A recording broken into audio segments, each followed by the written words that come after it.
El SAT determinó que en 2016 las iglesias, al rendir sus declaraciones ante Hacienda, lo realicen en forma digital, lo cual desató muchas críticas y molestias por parte de diversos actores religiosos. ¿En qué consisten estas nuevas disposiciones de Hacienda? ¿Habrá mayor control? ¿Habrá mayor transparencia? Soy Bernardo Barranco. Le invito a entender los impuestos a las iglesias aquí, en Sacro y Profano.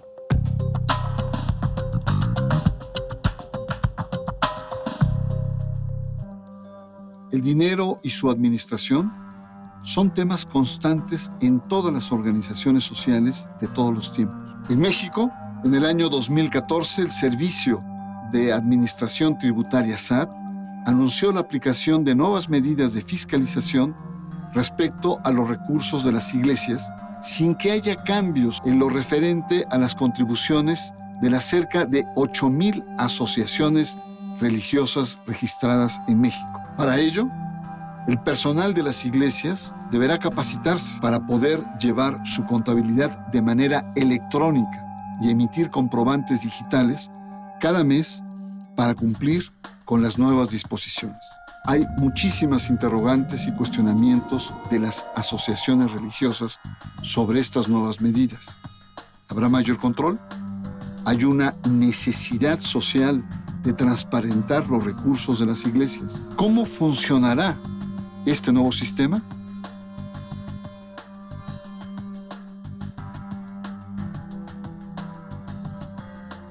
Los impuestos a las iglesias, el tema de Sacro y Profano, tema aparentemente técnico, pero que toca el corazón y el funcionamiento de las estructuras religiosas en nuestro país.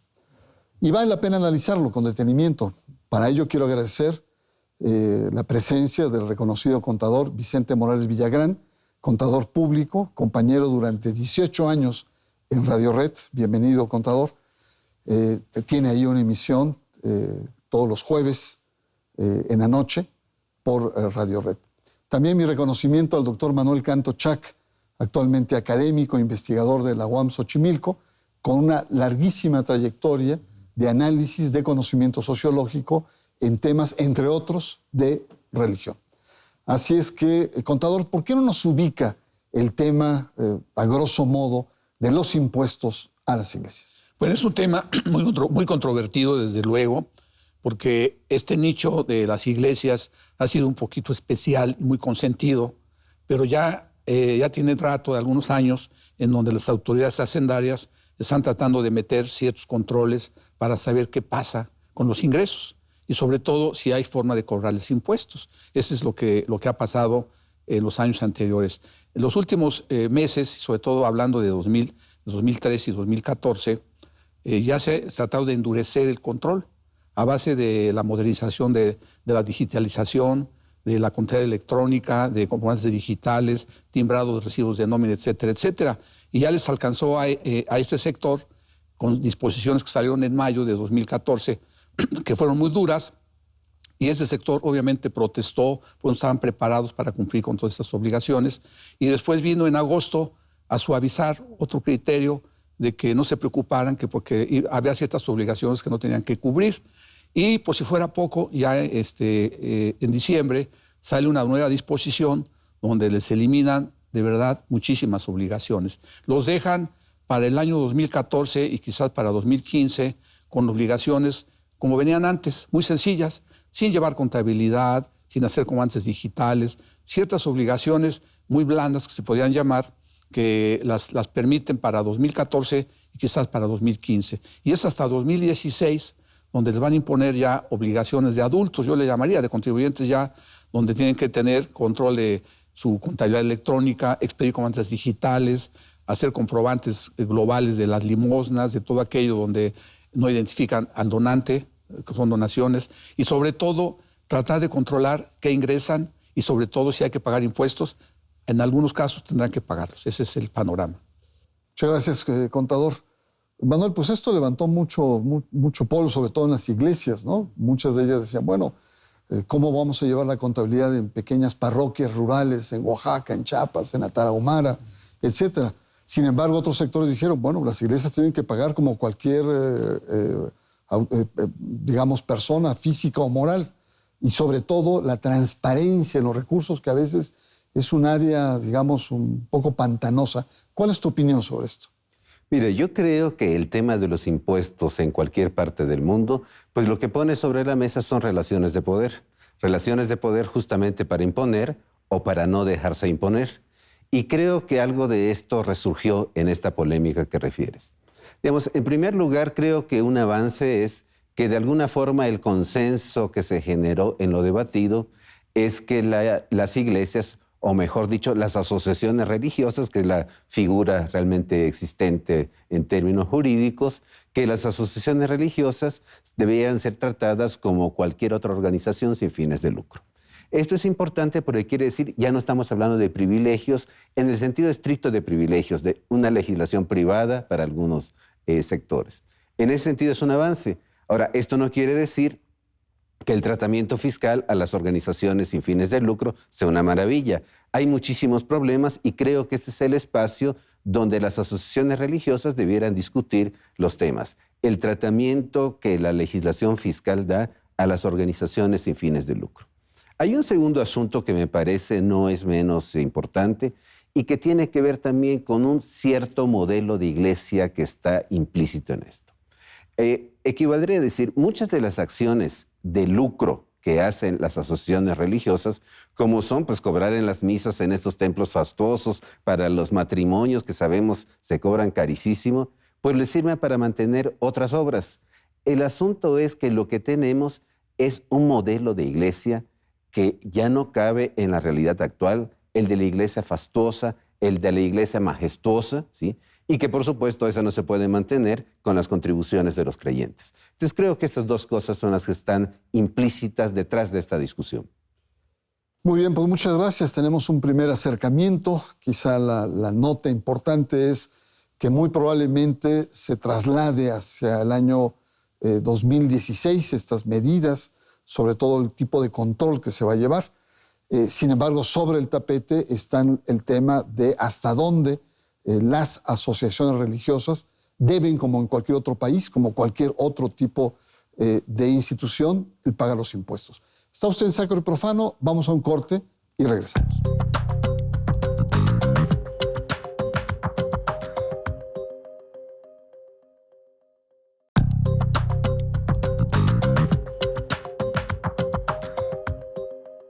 Los impuestos en las iglesias es el tema que tenemos hoy en Sacro y Profano.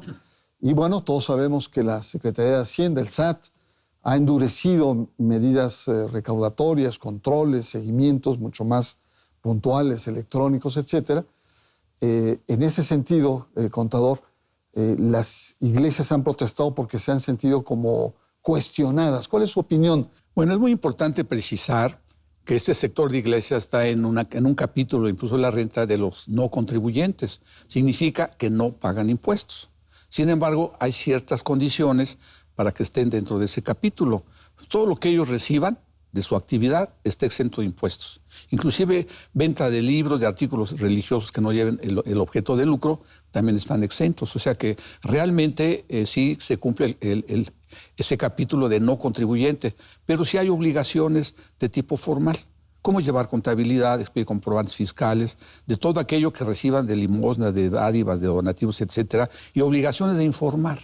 Es muy importante porque allí la autoridad hacendaria, el SAT, se da cuenta de qué ingresos reciben, qué hacen con ellos, en qué los gastan. Y los tienen que gastar en aspectos estrictamente indispensables. Y si no es así, van a pagar impuestos de todo aquello que no es indispensable. Pero tienen ciertas facilidades. Por ejemplo, los ministros que están al frente de esta organización, pues no pagan impuestos de los 3 salarios mínimos que reciban como honorarios, digamos, o salario. Y hay comprobantes que no tienen por qué expedirse, no son deducibles si no tienen registros fiscales. Aquí, de 3,000 pesos para abajo, pueden gastar lo que quieran sin ese requisito. Entonces, realmente tienen facilidades, pero sí están en un capítulo especial de no pagadores de impuestos. Es muy importante aclarar eso. Pero hay capítulos y actividades especiales donde sí van a pagar. Eso es lo que hay que conocer. Muy bien, pues si en general las iglesias no pagan impuestos, habría que ubicar algunas protestas. Yo recuerdo un cuestionamiento que hizo el cardenal en retiro Juan Sandoval, Guadalajara, cuando dijo que no hay separación iglesia-estado, ¿no? Un poco planteando que es una injerencia por parte del Estado a las finanzas, al manejo de los recursos en las asociaciones religiosas. ¿Cuál es tu opinión, Manuel Canto? Bueno, yo creo que efectivamente hay personas desde las asociaciones religiosas que no se han dado cuenta que el mundo cambió, ¿verdad? Y posiblemente sería este un caso.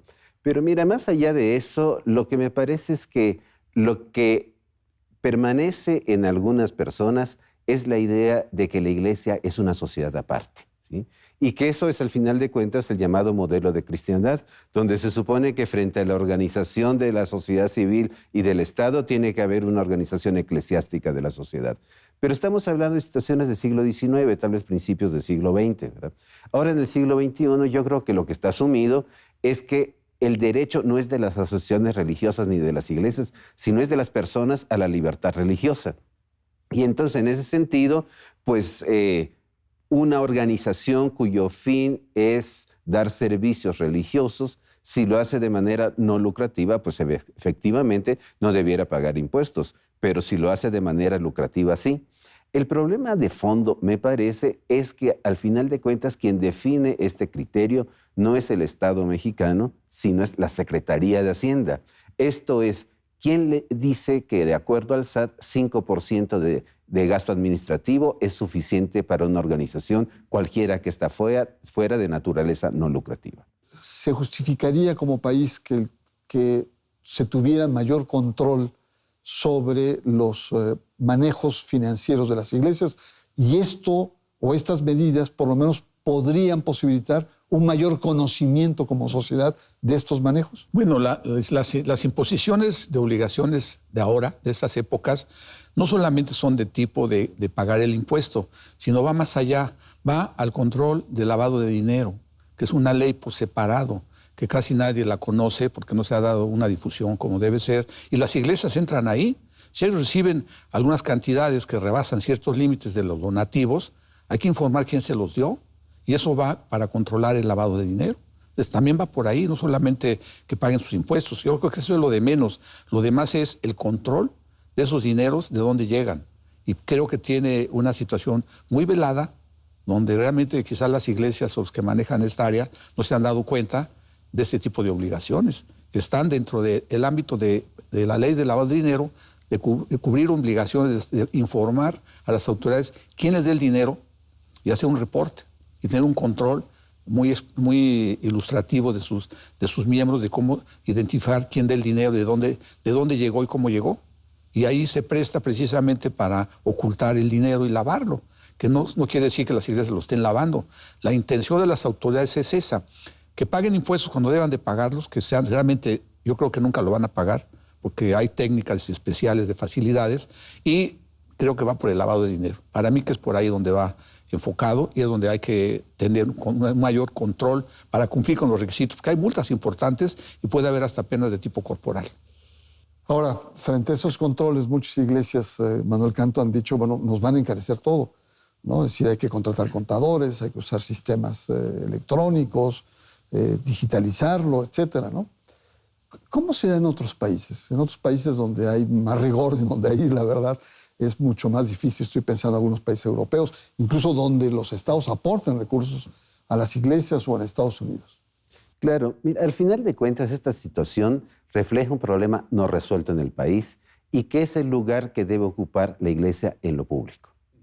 Y que, bueno, pues la mayoría de los países europeos lo resolvieron desde hace siglos.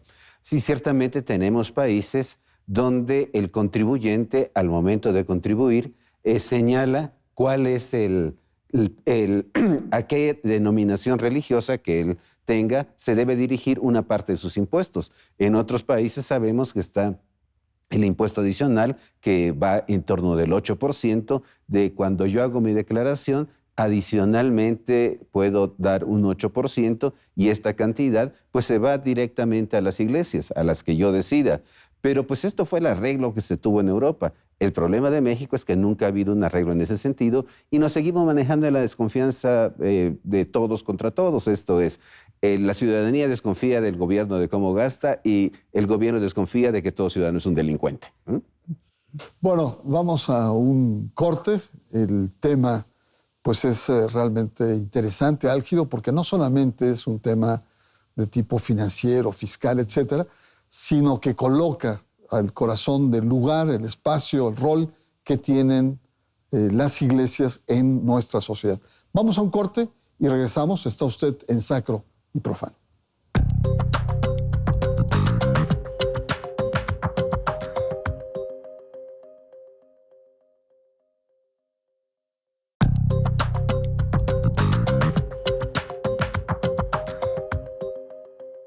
Los impuestos a las iglesias, un tema que se ha venido,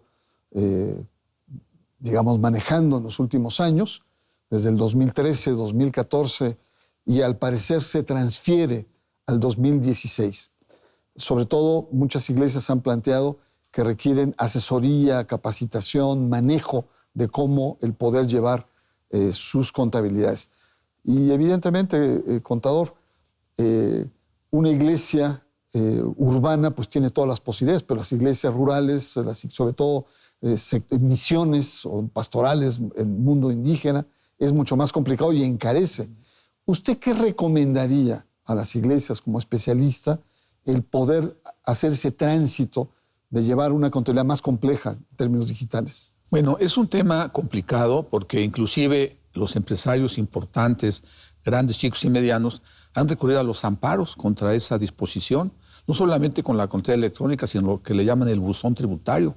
Estos amparos han ido aumentando y los tribunales han decidido en su primera fase que van a proteger a todos aquellos que se ampararon mientras no salga una solución definitiva. Quiere decir que quedarán en suspenso de informar mientras la Corte decide si es constitucional o no esa situación. No sé si las iglesias se metieron a este concepto, que lo podrían hacer, pero va a ser una especie como de una cafeaspirina transitorio. Cuando la Corte diga que es constitucional, hay que cumplir. Pero aquí tienen el espacio de 2015 para capacitarse y poder cumplir adecuadamente en el 2016. Las entidades pequeñas, volviendo a la pregunta, cuando son de 2.500 habitantes o menos, van a cumplir cada 6 meses, pero tendrán que cumplir. O sea que también tendrán que capacitarse. Y esto va para todos aquellos contribuyentes del país que estén de alguna manera haciendo operaciones, ya sea exentas o bien no contribuyentes o sí contribuyentes. O sea que esto va para todo contribuyente. Sin embargo, yo creo que en el espacio en lo que esto se va a dar, quizás venga facilidades de otro tipo, donde se haga más suave este cumplimiento y poder estar bien prácticamente con las obligaciones fiscales. Muy bien. Manuel Canto ha señalado que este tema coloca sobre el lugar de las iglesias en el espacio público. Y es evidente porque la cantidad de dinero en limosnas, estoy pensando en la Basílica de Guadalupe, que es una cantidad impresionante, pero hay muchas iglesias en donde los donativos en pequeño, que sumados dan cantidades grandes y a veces no se puede o no se quiere llevar el control. Hay toda una serie de leyendas negras de cómo se maneja, etcétera. ¿Tú crees que estas medidas son importantes en términos sociales? ¿Cuál es tu postura frente al tema? Mira, yo creo que lo que sería importante, si las iglesias quieren ganar legitimidad ante la sociedad, que sean transparentes a la sociedad. ¿Sí? El problema es que ahora el asunto de transparencia es un asunto gubernamentalmente tratado y habrá que decirlo, hay muchísimos actores de la sociedad civil que consideran que este tratamiento es injusto, es irresponsable, es parcial, etc. Entonces, lo que sería muy adecuado es que las iglesias sumaran sus voces en el ámbito de la sociedad civil para discutir racionalmente qué se hace con la imposición a las organizaciones y fines de lucro en los aspectos donde esto sea necesario. Lo que me parece no resulta muy adecuado es que protesten solamente cuando tocan sus intereses y no cuando tocan los intereses de la sociedad. Pongamos por caso las maneras de controlar los ingresos de los campesinos, pues se pusieron a la orden del día cuando se discutió la posibilidad de gravar con el impuesto al valor agregado los alimentos, porque si en algún lugar había que grabar era en el campo.